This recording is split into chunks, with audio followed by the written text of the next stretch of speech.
Well, we've covered wisdom in a previous video. Now let's take a look at the other side, folly. It's the other way to go.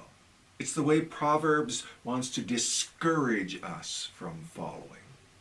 So, what is folly? Or who is the fool? Fools are those who are out of touch with reality and as a result make life miserable for themselves and for others. Fools are those who don't really understand things, and so they bumble along and wreck things along the way. Their way leads to failure and ultimately to death. They fail to see the boundaries, the lines, the truth of things. And there is a selfishness to the fool, which is harmful to others. Wisdom, on the other hand, is really unselfish and seeks the advantage of others. Now again, as we did with wisdom, we will look at different words for folly. So here's a verse that has 3 of those words in it. Proverbs 1 verse 22. How long will you simple ones love your simple ways? How long will mockers delight in mockery and fools hate knowledge?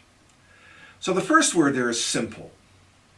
It appears about 14 times in the book of Proverbs, and it means to be gullible, to be naive, to be easily led and influenced. And part of it is because they're too lazy to learn or think about things. They're mentally naive and open-minded and let anything just kind of go in. They choose to be willfully immoral and irresponsible. Here's a description of the simple in Proverbs 7, beginning at verse 6. At the window of my house I looked out through the lattice.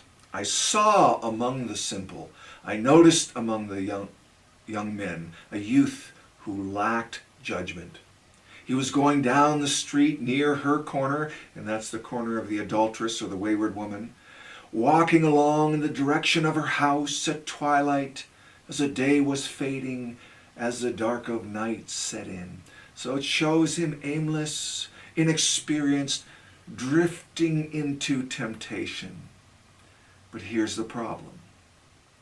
Proverbs 1 verse 32 says, for the waywardness of the simple will kill them, and the complacency of the fools will destroy them. We may be simple, and I think most of us start off not knowing things. We're naive, but to stay that way is folly. Then let's go to the second word. How long will mockers delight in mockery? And that the Hebrew word occurs sometimes as scoffer or scorner. It's about 17 times in the book of Proverbs. And those are the ones who are proud and who hate submitting to anyone. And it's really more about their attitude here. I know it all, and who are you, you idiot? Right? It gives into cynicism and sneering and holds others in contempt. Proverbs 1 verse 24 says, the proud and arrogant man, mocker is his name. He behaves with overweening pride. And he's definitely not open to anyone correcting him. He's the type who stirs up conflict and dissension. Proverbs 22 verse 10 says, drive out the mocker, and out goes strife, quarrels, and insults are ended. To engage in mockery is folly. And the third word there, how long will mockers delight in mockery, and fools hate knowledge? Now that word, the Hebrew word, occurs the most often. It's kesil. It occurs at least 50 times, that word. And it means to be obstinate and stubborn, to be wise in our own eyes, to be opinionated, and not open to learning or correction. He likes himself that way. Others may see him as a nuisance, but he likes himself that way. Now there are also a couple of other Hebrew words translated as fool. Evil occurs 19 times, and it's almost like evil there, but it refers to a stupidity and stubbornness, a moral insolence. I just won't do it. There. And that kind of fool despises wisdom, mocks dealing with sin, and that word is often associated with chatterboxes that spout drivel. And there's a third word that is often translated as fool, and that's Nabal. That doesn't occur too often, but I don't know if you remember the story of David and Abigail in 1 Samuel 25. Abigail's husband was called Nabal. He's a fool. It's a mind that is close to God and close to reason. And if you read that story, he was close to any reason regarding David. Now, the fruit of these fools, what follows in their wake is trouble and dissension and quarreling. To be foolish is folly. Now, there's one more word that is part of this fools group of words.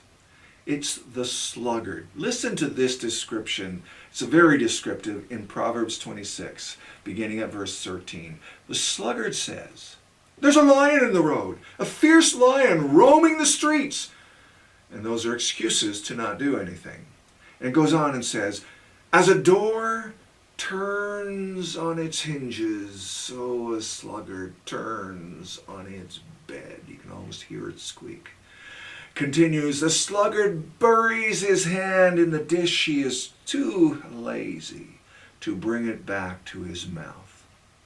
The sluggard is wiser in his own eyes than 7 men who answer discreetly." So the sluggard is the lazy one. He's slow as a slug, complacent, delaying, procrastinating, making excuses. He refuses to work, refuses to be diligent. He refuses to take care of matters. Proverbs 6 verse 10 says, "A little sleep, a little slumber, a little folding of the hands to rest, and poverty will come on you like a bandit, and scarcity like an armed man." That's the end for the sluggard. It's a fool's end. It is folly.